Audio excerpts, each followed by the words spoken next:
ఈరోజు ఈ ధర్నా భూదానం భూముల గురించి చేయడం జరిగింది. మన రాష్ట్రంలో 1,59,000 ఎకరాల భూమి భూదానం భూములు ఇప్పటికీ ఉన్నాయి. కొన్ని భూములు అన్యాయక్రాంతాలైనవి, కొన్ని భూములు ఇప్పటికీ ఖాళీ ఉన్నాయి. ఈ భూములు ఎవరికి చెందాలంటే భూమి లేని నిరుపేదలకు భూములు చెందాలి. ఈ భూములు నిరుపేదలు చెందాల్సిన భూములు బడాబాబుల చేతిలో నలిగి ఉన్నాయి. అదేవిధంగా మీకు తెలుసు, మహేశ్వరం దగ్గర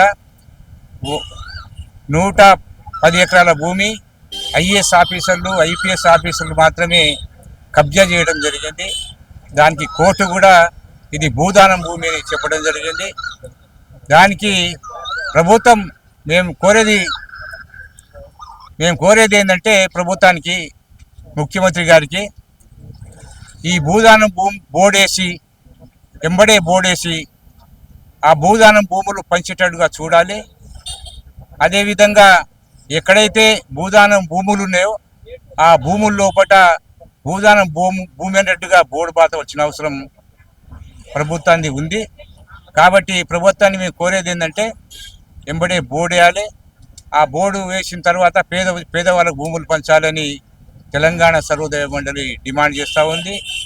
దీనికి ముఖ్యమంత్రి గారు స్పందించి తొందరలోపటినే ఆ బోర్డు వేసేటట్టుగా ప్లాన్ చేయాలి.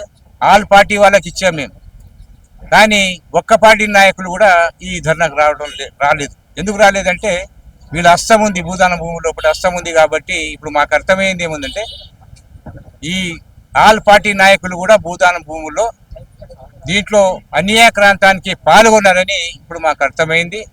దీని మీద ఇప్పుడైతే సామాన్యంగా చిన్న ధర్నా చేయడం జరిగింది, కానీ రాబోయే కాలం లోపల పెద్ద ఎత్తున దీని మీద మేము పోరాటం చేస్తామని తెలంగాణ సర్వోదయ మండలి తరఫున డిమాండ్ చేస్తా ఉన్నాం.